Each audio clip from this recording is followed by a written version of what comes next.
Hello friends, स्वागत है आपका एक बार फिर से आपके अपने लीगल चैनल सोच पर प्रहार में। मैं हूं एडवोकेट सनी शर्मा। दोस्तों, कल मुझे एक ऐसे व्यक्ति का कॉल आया जो ये कहता कि साहब, मेरा मामला चल रहा था। कैसे चल रहे थे?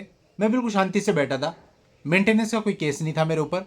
फिर अचानक से क्या हुआ कि यूट्यूब वीडियोज स्क्रॉल कर रहा था, आपकी एक वीडियो मुझे दिखाई दे गई। उस वीडियो को मैंने देखा तो मेरे दिमाग में डाउट्स क्रिएट हो गए, और वो डाउट्स क्रिएट हुए तो हलचल मच गई, मैं परेशान रहा। और उसके बाद जब मैं कोर्ट गया, कोर्ट में जाके मैंने सर्च फाइंड किया तो मुझे पता चला कि मेरे खिलाफ तो एक केस चल रहा है, जिस केस में मेरे को तामीली भी दिखा दी गई है और एक्स पार्टी प्रोसीडिंग होने वाली है।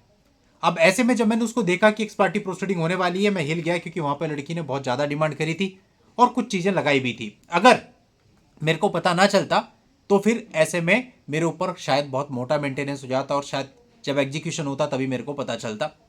तो उसके लिए उसने मुझे काफ़ी अप्रिशिएट किया कि आपके उस एक वीडियो से मेरी नॉलेज में ये चीज़ आ गई, वो भी जब मैंने मैन्युअली सर्च किया उसके बाद। और ये वीडियो मैंने आज से 3-4 दिन पहले ऐसे ही रैंडमली पोस्ट कर दिया था। यानी कुल मिलाकर के एक वीडियो, एक बात, एक स्ट्रेटेजी पता नहीं कितने लोगों का जीवन बचा सकती है, अगर वो सही व्यक्ति तक पहुंच जाए और सही समय पर पहुंच जाए। अब ये जो वीडियो की मैं बात बता रहा हूं, जिस वीडियो से ऐसा हुआ, अब ऐसा तो नहीं है कि ये वीडियो सभी पर समान रूप से लागू हो जाएगा, क्योंकि हर व्यक्ति की तो परिस्थिति वैसी नहीं होगी, लेकिन जिस व्यक्ति की परिस्थिति वैसी है उसको बहुत बड़ा रिलीफ मिल जाता है।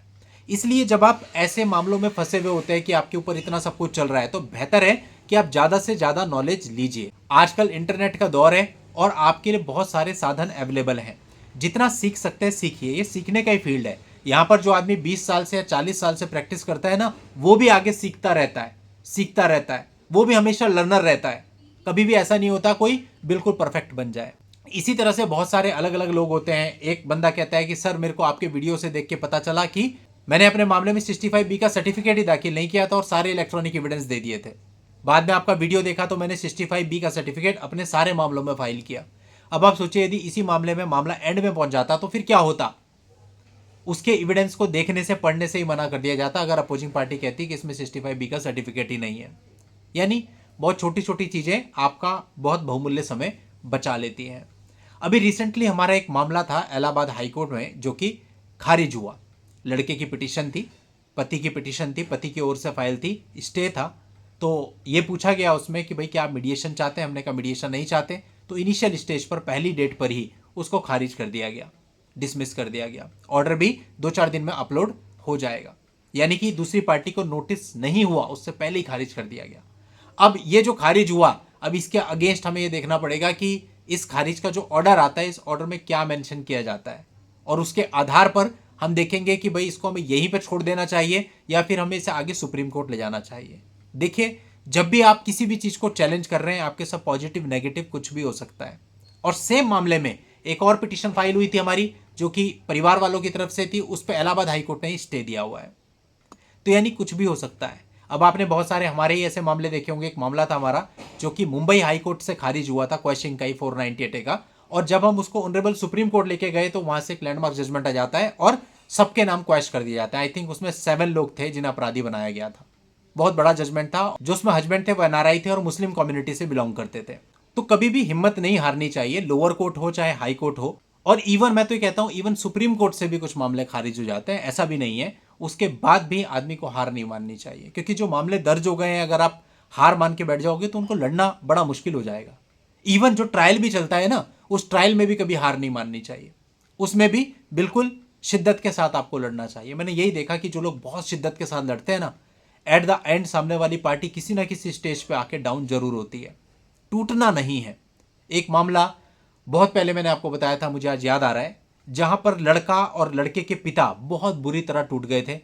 आते आते आते आते आते आते दूसरी जगह से चक्कर मारते मारते 200-250 किलोमीटर पड़ता था।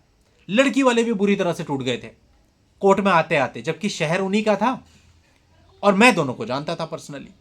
तो लड़की वाले हमको कहते कि सर, आप इसमें पढ़ के किसी तरह से इसको सेटल करा दो, हमें कुछ नहीं चाहिए, हम परेशान हो चुके हैं।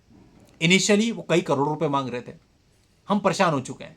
5 लाख देगा ठीक, 10 लाख देगा ठीक, नहीं देगा तो भी ठीक, बट हमारा निपटवा दो। हमने कहा ठीक है, कोई बात नहीं, अगर ऐसा है तो नेक्स्ट टाइम पे जब पार्टी आएगी तो हम उनसे बात कर लेंगे और निपट जाएगा। वो भी तो आखिरकार यही चाहते हैं कि निपट जाए। और जो दूसरी पार्टी थी वो भी हमारे जानने वाली थी। लेकिन कुदरत का करिश्मा ऐसा हुआ कि उस दिन जब पार्टी आई डेट पर तो वो पहले ही जल्दी ही कोर्ट में आ गई और उनके जो वकील साहब थे लड़के वालों के, उनके थ्रू उन्होंने ऑफर कर दिया उनको 50 लाख रुपए लड़की वालों को। अब आप सोचिए उन्हें क्या चाहिए, और जो बंदा 5 लाख में 10 लाख में बिना पैसे की भी एग्री था उसको 50 लाख का अगर ऑफर मिल जाए। ये लड़के वाले परेशान थे, उन्हें तो ये बात नहीं पता थी ना कि लड़की वाले भी इतने परेशान है। वो 50 लाख का ऑफर भेज दिया और लड़की वालों को तुरंत हमें फोन आ गया, सर आप बात मत कीजिएगा, बीच में मत पड़िए। मैंने ठीक है। बाद में हमें पता चला कि 50 लाख में उनका म्यूचुअल डाइवोर्स हुआ है। बात क्या थी? 1 घंटे की शायद बात थी बस।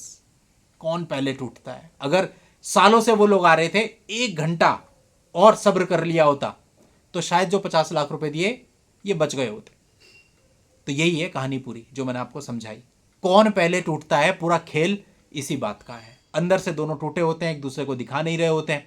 इसलिए कई बार थोड़ा सा सब्र आपके बहुत पैसे बचा सकता है, आपका बहुत हैरेसमेंट बचा सकता है। तो इसलिए डट कर लड़ो, जमकर लड़ो। ऑर्डर पॉजिटिव भी आएंगे, ऑर्डर नेगेटिव भी आएंगे, लेकिन खुद को नेगेटिव कभी मत होने दो। उम्मीद करता हूं वीडियो आपके लिए हेल्पफुल रहेगी।